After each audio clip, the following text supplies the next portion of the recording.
big dream, big hope. It was in a very romantic period. This year, 17 African nations mark 50 years of independence from decades of European colonialism. One continent hungry for another's riches.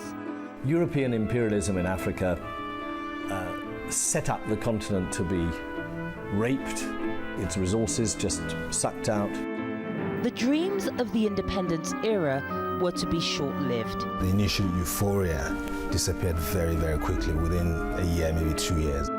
This is a story of mass exploitation, of the ecstasy of independence, and of how, with liberation, a new scramble for resources was born.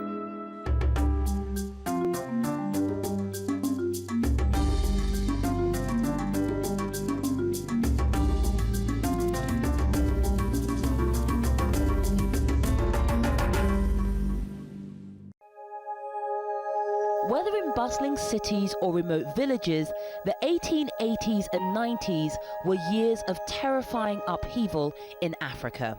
People were killed. Villages were destroyed.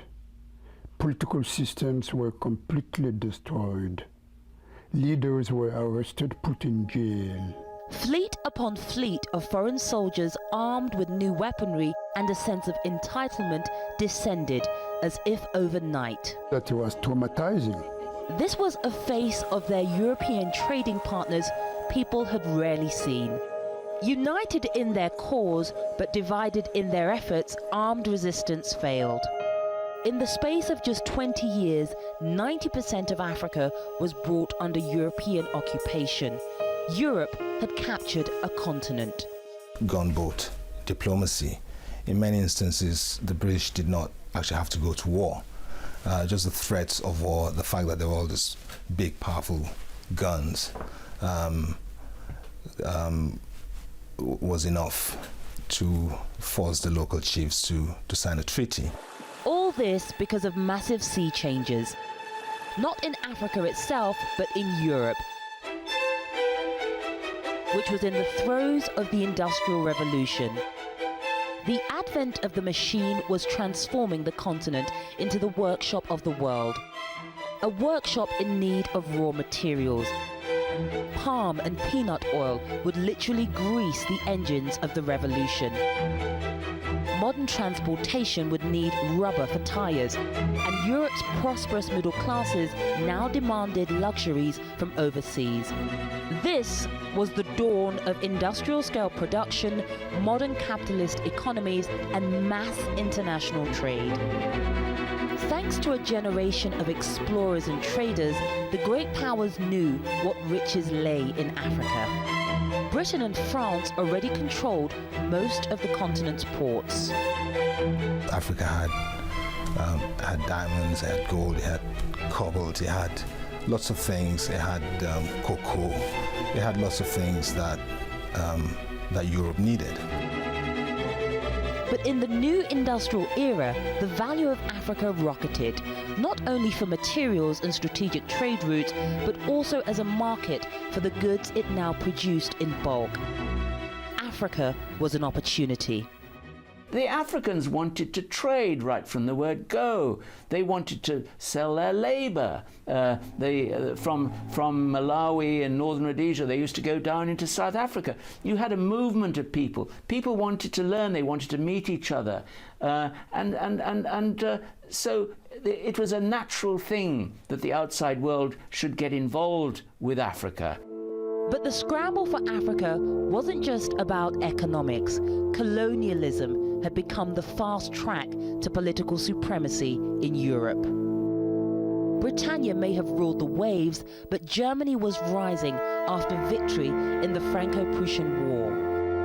Meanwhile, the defeated French Empire sought to regain its glory, and a new unified Italy was also growing in strength. Europe was a continent in the ascendancy, whose nations were vying for supremacy. And back in Africa, their competing imperial armies were pushing inland. And this looked set to bring them into major confrontation. The rival powers convened around a conference table in the German capital, and in February 1885 signed the Act of Berlin, an agreement to abolish slavery and allow free trade. But the act also drew new borders on the map of Africa, awarding territory to each European power and turning trading partners into subjects of empire. It legalized the scramble for Africa. What it did was it carved up what are thought to have been about between 6,000 and 10,000 political units in Africa, and they were then carved up, often cutting peoples in half, water tables just sort of cut off from their sources. It was complete geographical madness. Simply drew lines on the map, places where they had not even been yet. They had no idea what was there. Africans were not aware that there were conferences being organized in Berlin to determine about them. No, they did not know about it. They only saw the consequences. But the governments of Europe were at pains to stress that their forays into Africa weren't just the product of vested interest. That beneath train tracks and shipping lanes lay a moral justification which caught the public imagination. And they justified it by saying that they were bringing civilization and Christianity to these benighted, primitive people. The white man's burden, beautiful language. So the European politician and the theoretician of colonialism to explain to their people why should we send our children to Tonkin, the Gulf of Tonkin, to Vietnam? Why should we send them to die in the malaria-infested part of Algeria or Black Africa and so on? White man's burden. We have to bring them the light. A partnership with the church in Africa offered the colonialists an insight into living conditions and the social services that would be expected of a supposedly benevolent empire. But it also delivered a moral pretext. Europe had long harbored an image of the dark continent, wild, exotic, and in need of enlightenment. For Christian missionaries and for many colonialists, their project was a humanitarian one. I didn't see the colonial service as racist. After all, I'd come across real racism in southern Rhodesia and South Africa. Well, when I was at school in South Africa, I had no African friends. There was no contact between white people living in South Africa at that time and African people on a basis of equality. It was all master and servant. And these were the days of apartheid. I just could not accept the idea that every white man was superior to every black man. I knew that this was just nonsense. You cannot dominate a people without giving him a sense of inferiority. Racism is part of the colonial system. White supremacy was in exercise, was in practice in all the colonies. As far as I was concerned, being able to get into the colonial service was exactly what I wanted, because I thought and I knew that the British government had the right idea towards Africa and Africans, and I wanted to have a normal relationship because I loved Africa. Black men and white men were not equal. Even if they were all citizens, there was a limit. As Africa was brought under colonial rule, the lines etched on a map at Berlin were now drawn on the ground. Between them, Britain and France had the lion's share of territory. Among Britain's colonies were key ports in Egypt, the Gold Coast, now Ghana, and Nigeria, and settler colonies in Zimbabwe and South Africa. Excluding Libya, France controlled the rest of Arabic-speaking North Africa, as well as large federations in West and Central Africa. Belgium had taken the vast Congo. Colonies taken by Spain, Italy, Portugal and Germany were relatively few, and only Ethiopia and Liberia remained autonomous. It was difficult to explain how people people who made so much money in the slave trade, the bourgeois ports of England or France and so on, for hundreds of years they invested in it, suddenly found that what we are doing is despicable. Something happened. You only can explain that because the imperatives have changed. They wanted now to have access to the resources. The 19th century abolition of slavery in Africa failed to bring freedom.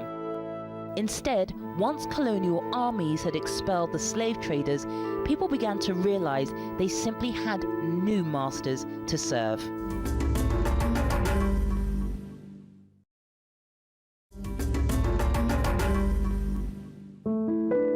Gold and diamonds, cocoa, ivory, rubber and cotton. Intensive exploitation swept through the continent as Africa delivered on its promises of untold riches bound for the dockyards of Europe. By the end of the 19th century, it had helped crown Britain the powerhouse of manufacturing, with a massive share of world exports, half of all cotton goods and 80% of all clothing. The French built their business plan on two materials crucial to industrial Europe, groundnut and cotton. But in colonizing the Sahara and staffing an elaborate administration, they struggled to see profits. France didn't simply want to rule an area, they wanted to assimilate a population. African towns were remodeled to replicate Dijon or Marseille. And the more French a person became, the better their chances in life. It was an attitude to Africans that they were proud of. But even the gift of citizenship wasn't quite what it seemed. I remember I come from a family in which we don't speak French. But when we went to the elementary school, we had to learn French. So during the first year, to be honest with you, we just remained quiet. We learned how to recite the alphabet, and bit by bit we learned some French word because it was forbidden to speak the mother language. The French ideal of cultural assimilation proved grossly misjudged. The colonies were founded by French military men to the exclusion of existing leaders. Their heavy-handed rule often created grievances among African subjects. But remote communities in places like Chad were able to evade the daily influence of French rule altogether. Only in Senegal, the seat of French West Africa, did a privileged few find a political voice. If the goal of building France in Africa succeeded in bricks and mortar, it largely failed in hearts and minds. The contact was a contact of inequality. In other words, we were made to believe as if we had no civilization, no culture. That was very traumatizing indeed. While the British rejected the French policy of cultural colonization, it still often happened in practice. For my father's generation, the relationship with England was completely uncritical, uncomplicated. They went to church, they had a British education, they loved Shakespeare, they listened to the BBC World Service, and they were just, they spoke English with a clipped, actually, English accent. And they referred to England as a mother country, even though very few of them actually had the opportunity to travel to England. Aside from the settler states, most British colonies saw only a small clique of British officials installed. The main part of the job was to go out on village-to-village touring, and you'd go with the chief. You'd have meetings at villages with the village headman. You'd ask them if there were problems. You'd look at their crops. You'd talk about road development or a dam or whatever. You kept in close touch with the people, and incidentally, you would speak to them in their own language. It was terribly important to learn the local language as quickly as possible. The British mainly took indirect control by appointing local leaders to manage the colonial mission. But ruling by proxy created huge variations in practice and fostered enmity between tribes. And ultimately, African leaders working for the British lacked credibility in the eyes of the people. When the white administrator in his Bentley or in Rolls-Royce with the Union Jack appears, there is no question, there are no two sources of authority, there is only one authority. It is the authority of the king or the queen. One man at the Conference of Berlin walked away with his own private colony and showed what colonialism looked like at its very worst. King Leopold II of Belgium had originally founded a committee to civilize Africa, convincing the Berlin delegates that he merited a territory 2.3 million square meters in size, the Congo Free State. But instead of improving the Congo, his 23-year reign was so brutal that the population halved, while Leopold and his men amassed huge personal fortunes. Men, women and children were forced to collect huge quotas of rubber for export. Those considered work-shy could face a punishment of hand amputation or worse. Dunlop's invention of the pneumatic tire in 1888 increased the price of rubber, the profits of Leopold, and the misery inflicted by his men. When you look at Congo under King Leopold, you realize the whole imperial venture in Africa could have been a great deal worse. I mean, that was just pure looting. Africans who didn't allow themselves to be enslaved were just killed. By 1903, reports of atrocities compiled by Christian missionaries and British envoys reached the world press. Leopold was exposed, but it took another 5 years for the Belgian government to finally repossess the Congo from Leopold amidst a state cover-up.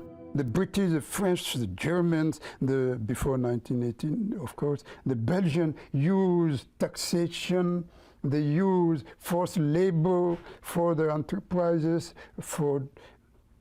It was the same practice almost ever. From the point of view of the African, there was a unity in the colonial system. The imposition of European rule was at best a bittersweet encounter. In many places, rapid development came at the expense of personal freedoms. Development designed to help the European project as much as to help African society. Roads were built, planned by the Europeans, the French or the British or the Belgians, does not matter. Roads were built, schools were built, with a taxation imposed upon the people. Colonization is always a system of high planning, but the planning is not done democratically. The planning is imposed by the masters.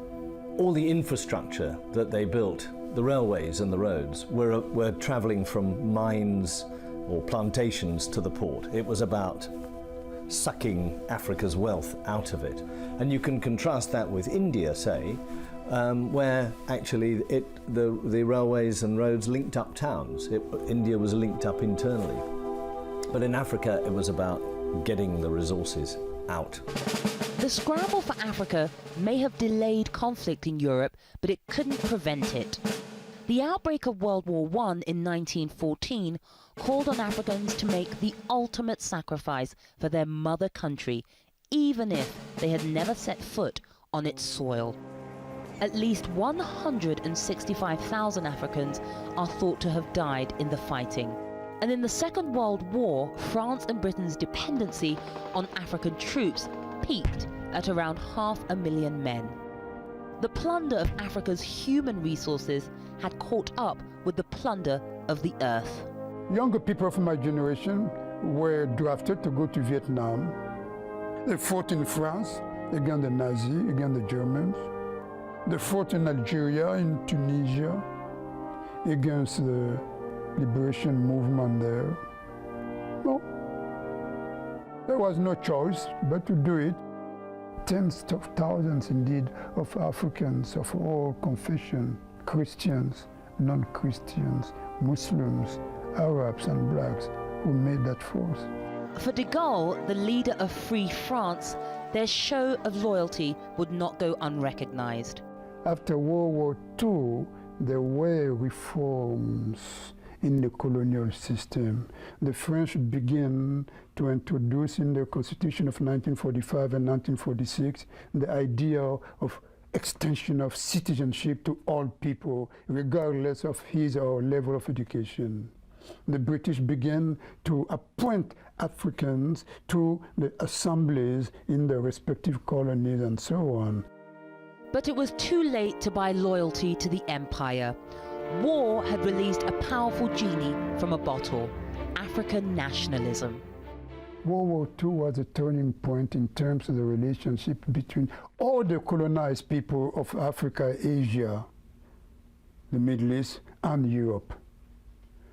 Because World War II destroyed systematically the invincibility of the Europeans. They suddenly found that these white people who back home in Nigeria, they had sometimes deified, they basically lived completely unequal existences. And suddenly they found in places like Burma that they were just as human as anyone else. They were brave, they were cowards, they did everything any human being did.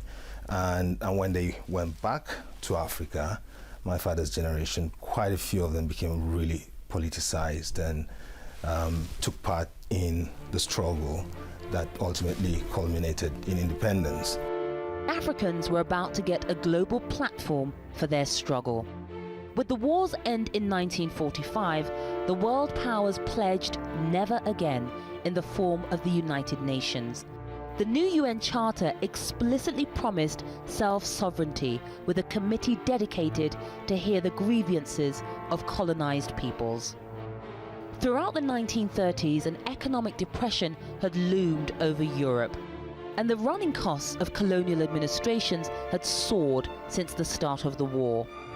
At the same time, Europe's economic crisis devalued the prices of Africa's raw goods. War-torn economies now buckled under the burden of running colonies overseas. The driver of colonialism once again became a catalyst for change: money. Britain was bankrupt after the Second World War, and it simply couldn't afford to go on running them. My grandfather was then working in the Gold Coast, and he was sending rice and ground nuts back to his 4 sons in Britain. And they write pathetically grateful letters. Thank you for sending us this food. And I think the irony of that is amazing. Africa feeding very hungry Britain.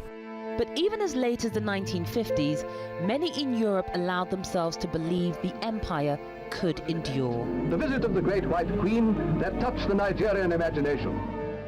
Instead, the colonial powers were about to discover that exposing their subjects to world events had planted the seeds of their own rapid downfall.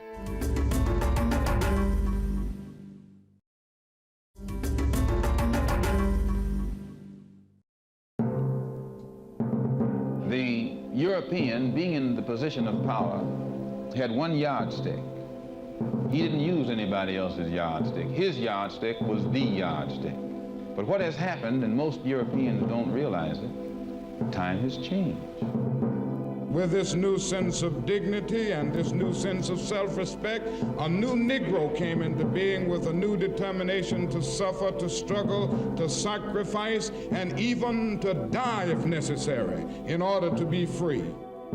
And as the people in Africa and Asia get some power of their own, they get a mind of their own. The European yardstick now isn't necessarily the yardstick. The Negro came to feel that he was somebody.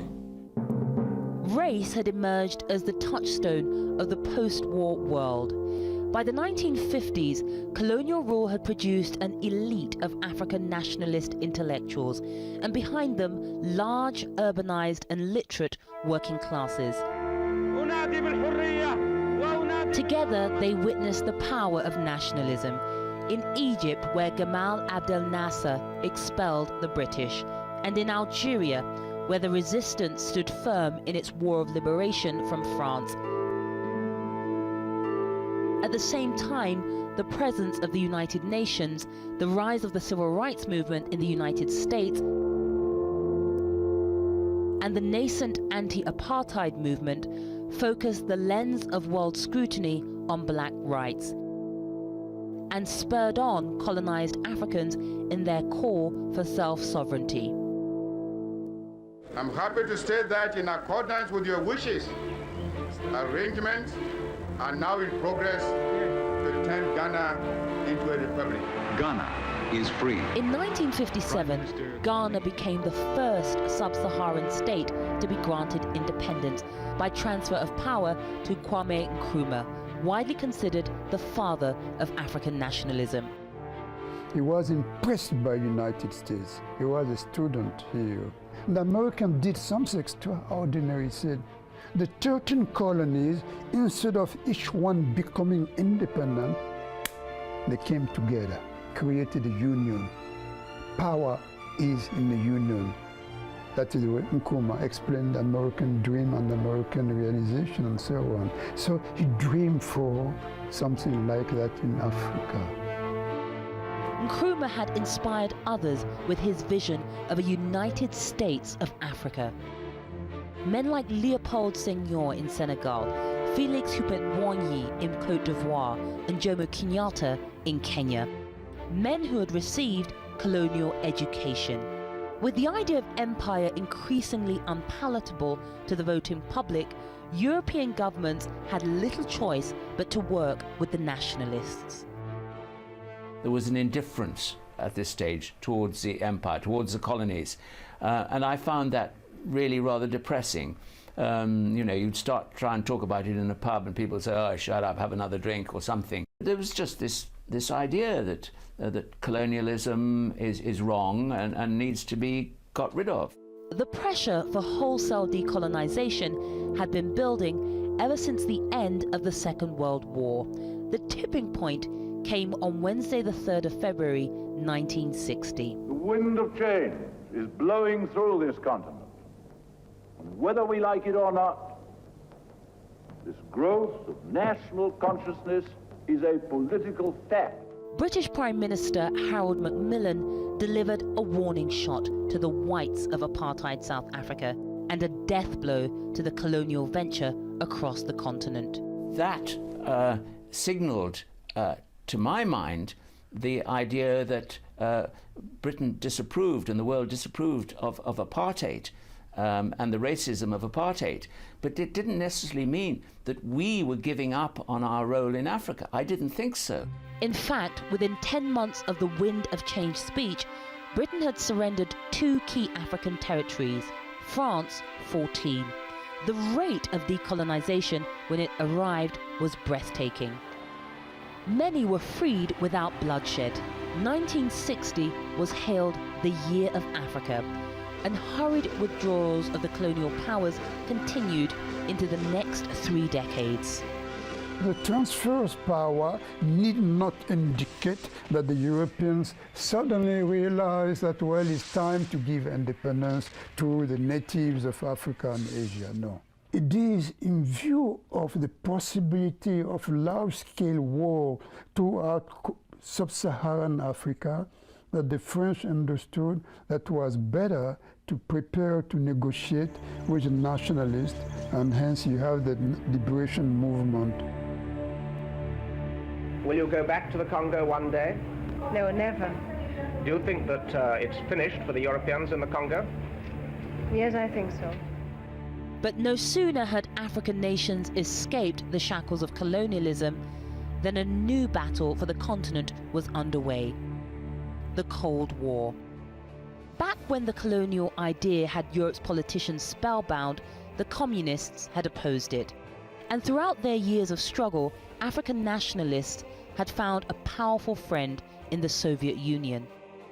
These 2 great powers, America and Russia, begin to carve up the world between them. Independence coincided with the Cold War, where it mattered whose side the president was in terms of this global struggle between Russia and America.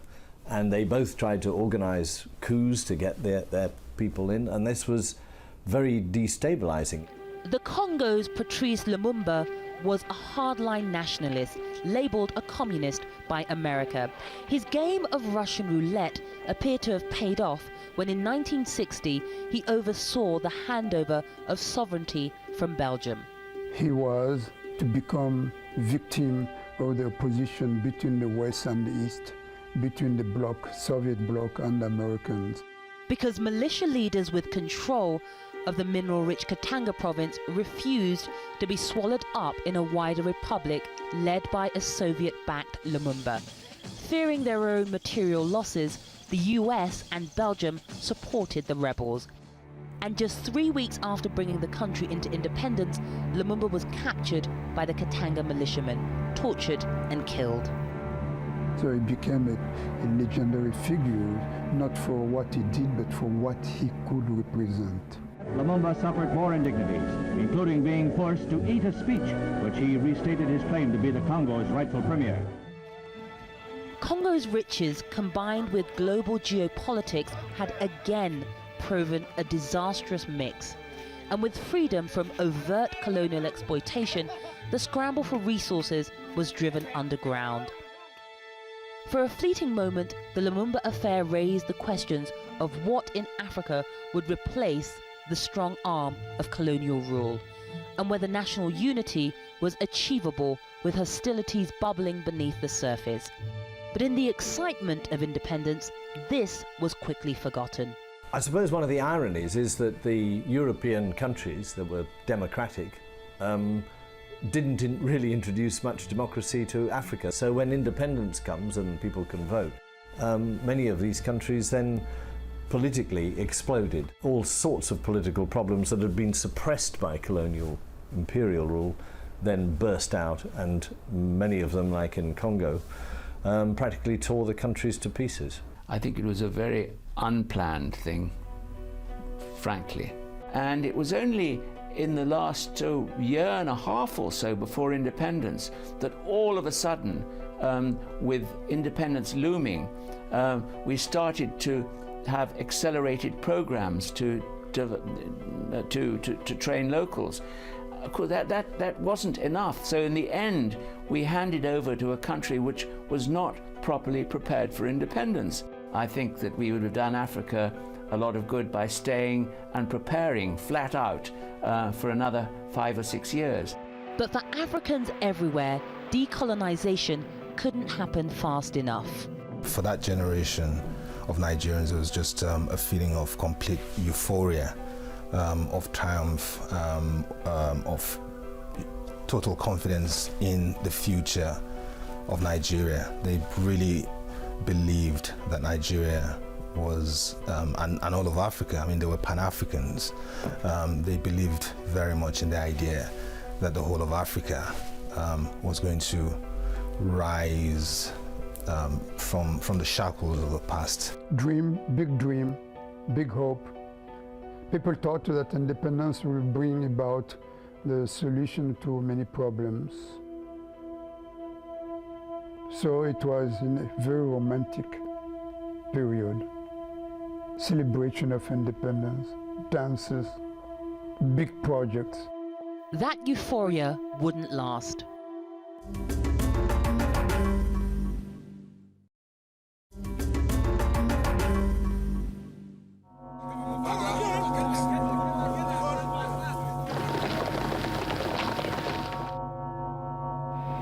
I think the 60s were a very violent decade, and so the initial euphoria disappeared very, very quickly within a year, maybe 2 years, and then from 62 to 1970, it was just one incident of violence, of carnage after another. It faded when the military began to seize power, and the military are not leaders, they are not political figures, they only are specialized in what?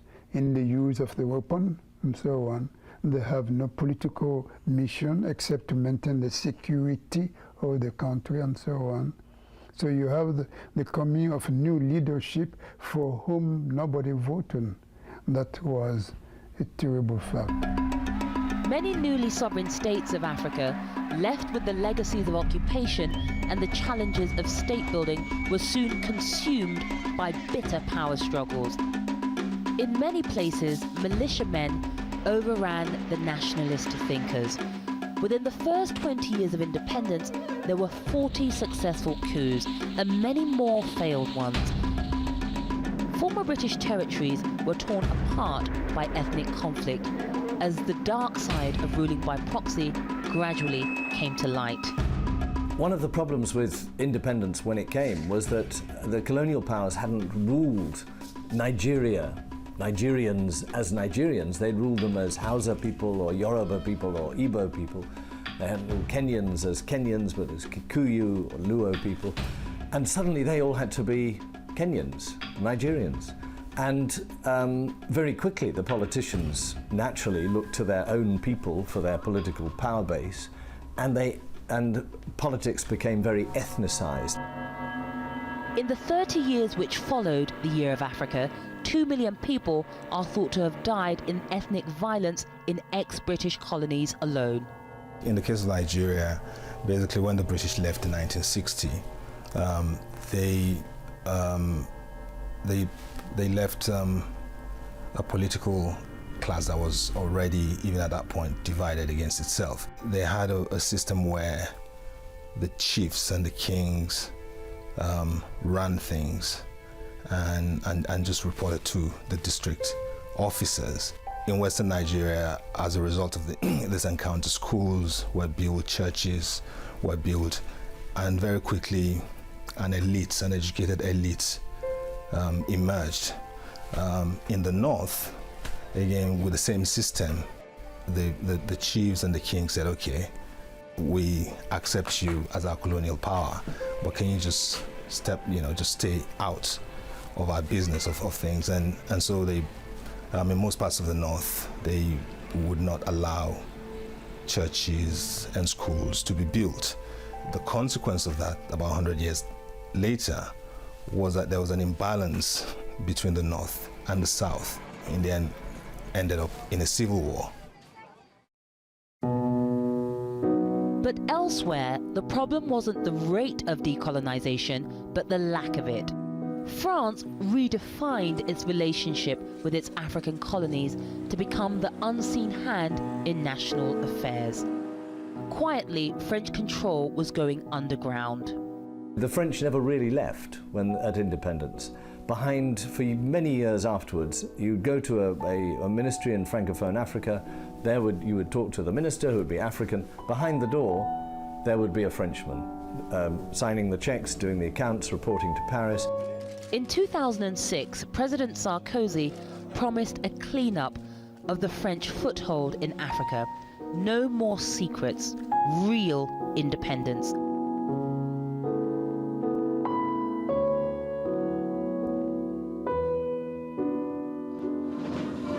But Bastille Day celebrations in Paris this year sent a clear message that they remain as closely interested in the continent's affairs as they ever were. Ever since independence, domination of resources has continued to fuel violence in many states, with former Belgian Congo still seemingly locked in a vicious cycle of conflict over its mines. African rulers, foreign multinationals and governments have continued to strike deals to plunder commodities and helped cripple national economies already set back by the colonial experience.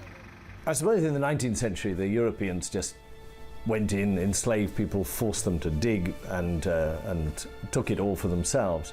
I think these days there's a complicity between the rulers of Africa and Western companies or middlemen. Mines in whichever country you're talking about needed somebody to bring in the personnel and the equipment to dig out the minerals, to employ people to continue to dig out the minerals, to maintain the place. Outside investment then, as now, is terribly important.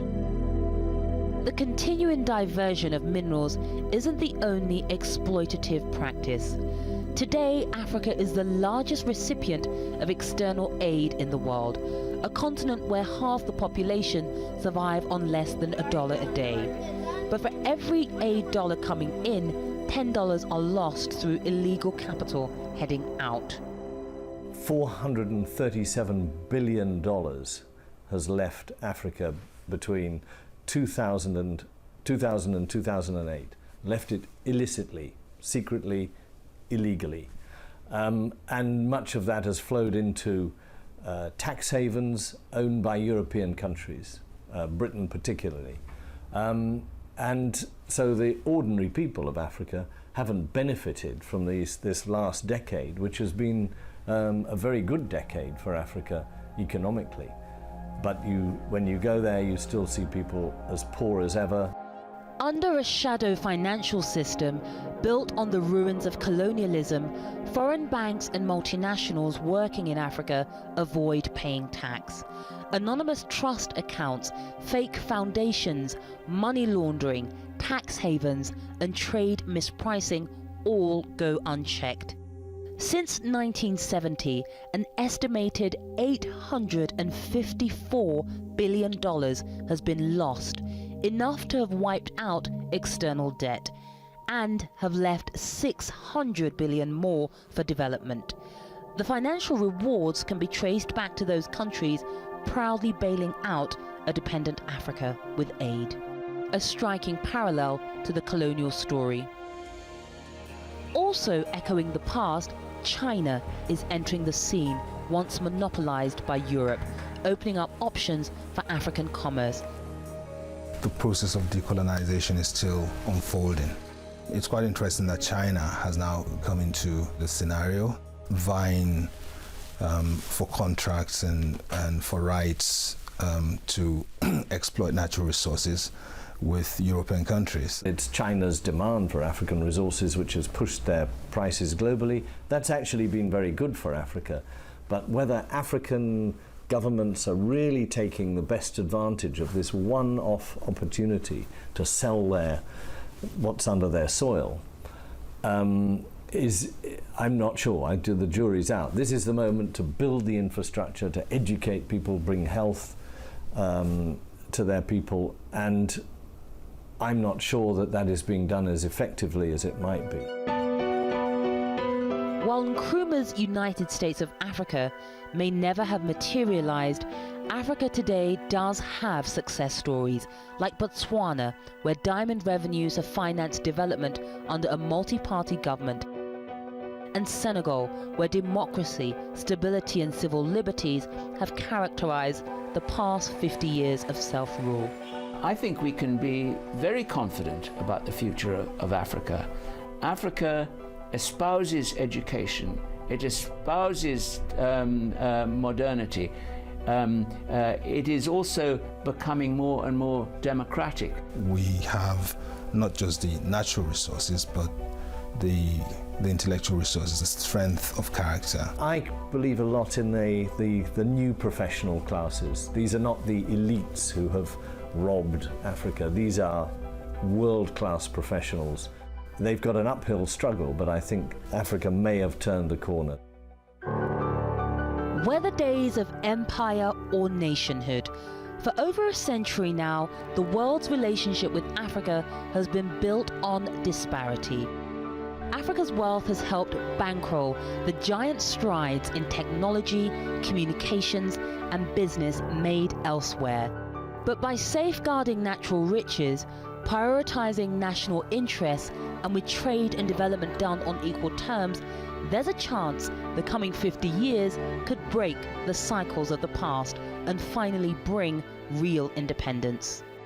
We should not make colonialism responsible of everything bad in Africa. After all, for 50 years, some of these countries have been independent. Now, I will agree with you as a historian that 50 years are not long enough. But 50 years are enough to begin to see clearer where to go. We have to insist on the responsibility of the African leadership also. The natural bounties given by nature and God, instead of being a curse, may well become a new opportunity for better tomorrows under democracy, transparency, great respect of the law.